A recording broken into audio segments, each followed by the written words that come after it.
Hello again, ladies and gentlemen. This is part 3 to my series of travel tales about being under house arrest and or encountering investigation and interrogation by communist countries, immigration or police services. And the first was in East Germany. The second was in China. My last one was in Vietnam.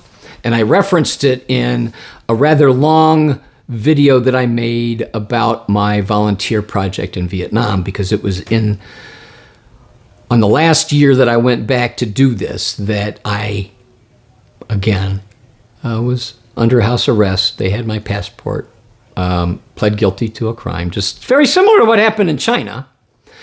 But here, the last time I visited my project was in 2016, although I came back in 2017 5 times after that project, once at the end of 2016 and then 4 times in 2017 after I had been arrested and met with my students because I was on ship, and they continued for 5 visits to give me a visa, a ship's visa, until in 2018, the last time I tried to go to Vietnam. I heard from my friend An, who's the man that helped me create this volunteer project, that I was not going to be allowed into the country this time. I had to stay, even though I was giving presentations and could continue on the ship. I just couldn't get off the ship. I could even talk to my students and people that I knew in Vietnam from the tour operator that I'd known for years, from the deck of the ship, but I could not get off the ship. I was refused a visa. I had become persona non grata, not allowed back in the country. And yeah, sad, but these things happen. It was different. In China, I was able to tell a story that they believed rather than admit to what I'd done at the behest of a company was work on a tourist visa. This was different. And I don't think my friend An, who set this up, understood that this was necessarily against the law. But the law states that you cannot work or do, quote, other activities on a tourist visa. But what is other activities? I was meeting with students and speaking with them, sharing information with them, and I guess that qualified. But how did they find out after so many years? Well, there were a couple things that happened my last visit. One of them was the place where I used to teach, and I stayed at the same hotel with the same lady, and she sort of operates tours for my friend An in central Vietnam, so she likes having tour guides. But the circumstances in the hotel had changed. I could no longer they were actually using it as a place to park their car inside. It was too difficult to park it outside. So their space was contracted, and they didn't have the space for me to use to teach.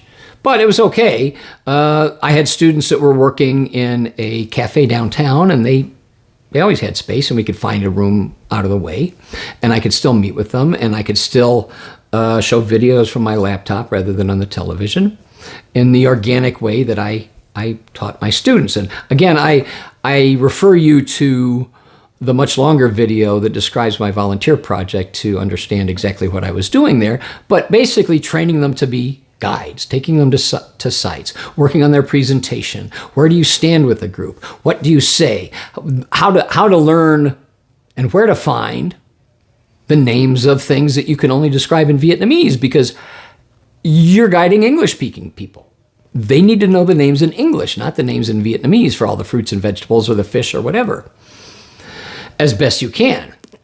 And, this was all part of the teaching process. How best to describe your religion and the belief system, the Tam Jiao, which is the 3 beliefs that came from China: Buddhism, Confucianism, and Taoism. And it's it's interesting to me. It's sort of like if you learn a language growing up, you don't necessarily learn the grammar. And just as if you are part of a religion, you don't necessarily learn the theological or the historical underpinnings of your belief system. You're just, your parents believe this is what you're taught to believe, so you believe it. And in Vietnam is multi-religious. The thing about Eastern religions, they don't have this commandment that the three major Western beliefs of Judaism and Christianity and Islam have. These 10 commandments that say you can't have another God. So you cannot, in Eastern beliefs, you often are Buddhist at a certain ceremony and then follow Taoist traditions elsewhere, or maybe even you go and there's a Confucian temple and you bring offerings and you pray for good grades. This is something that popular religion develops sort of organically when a belief that originates outside your area comes to your area and you choose to follow it. It often merges in a syncretic manner with the beliefs that are already there. This is just sort of a description of the way even Christianity has come there. And teaching these things to these students, I would do it in a classroom, but then we'd also do practical work and we'd go out to the sites. And it turns out most likely how the federal police got wind of this was, and again, I don't know, but one of my students began advertising Peter's class on Facebook. And that's something that the government will periodically monitor, not as closely as the government and the Great Firewall of China operates, but similarly, that it may have come to the attention of the local authorities. And it turned out that during the course of my teaching and meeting with these students, they may have even put somebody into my class as a student, but they were also, it turns out, taking videos of me engaging with these students at this coffee shop.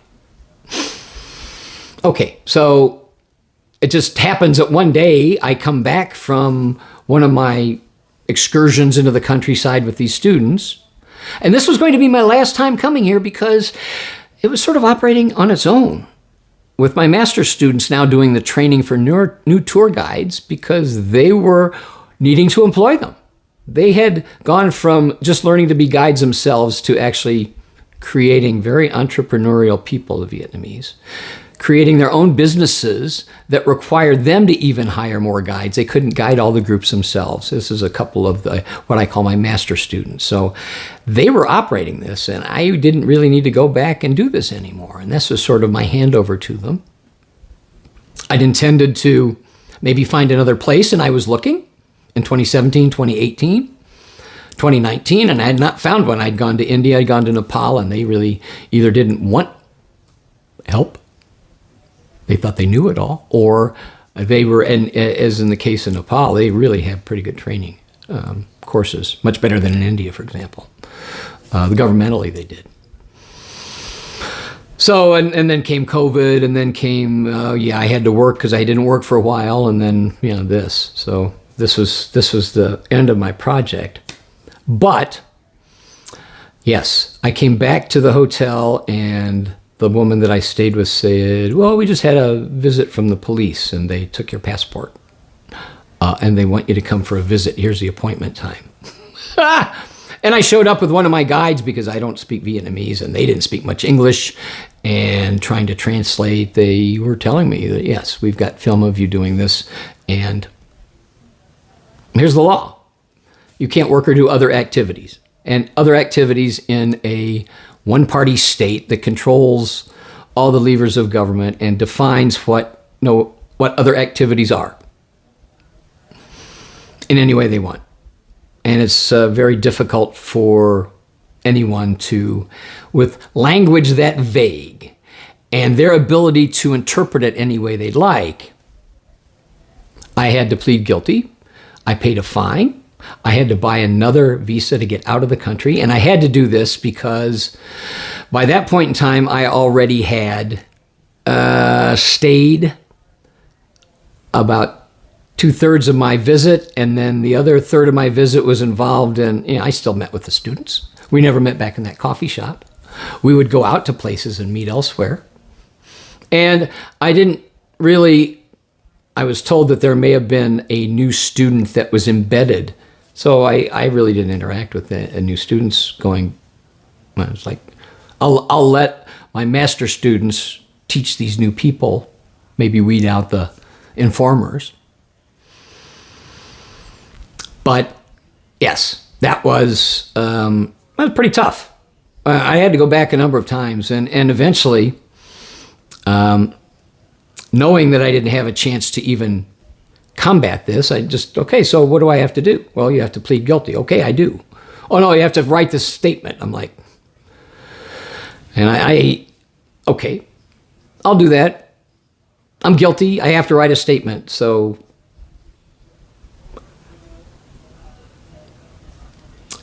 and I understand that, I'm not sure what they would find wrong with what I was doing, helping people become good at their job. Again, they want to control the message about what happens with, their version of events have to be based on, Marxism. Again, it didn't work in Vietnam. It didn't work in China. It didn't work anywhere. The only way you still have governments calling themselves communists is they maintain power because they are the power. From each according to their ability, to each according to their needs, really doesn't work beyond a very small group of people anyway. That's been proved. So everything that's happened since Marx has been an adaptation, really, on whatever principles they thought they had disappear, and basically the only thing they're left with is one-party control, authoritarianism. That's no political feedback or pretend political feedback. Nobody having any kind of real rule of law in these countries, except what is the law of diktat, of the dictatorship. And they change their mind, or they can apply other activities any way they want.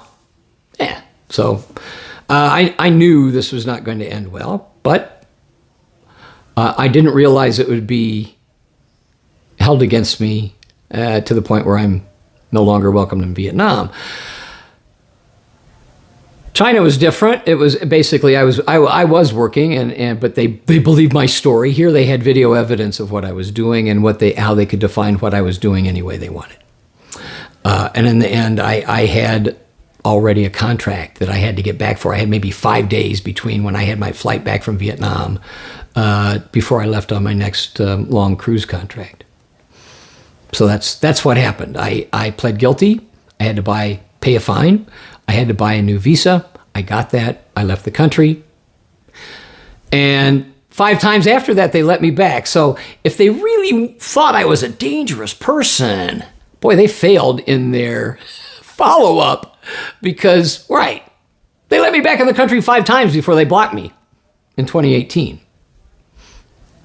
And again, I had no warning until I got there, and then that was it. I never was able to go back to Vietnam, a country that I really enjoyed. So do look at my Vietnam photographs in my travel photo section. Do watch, this is a third in a series of East Germans, and then the People's Security Bureau in China, and the same in Vietnam, taking me to task. And yes, I did. I broke the law in China, but got out of it. I guess I broke the law of doing other activities. Any way they want to define it, they can define it in Vietnam. And this is the end of that series of travel tales. And I wish you well.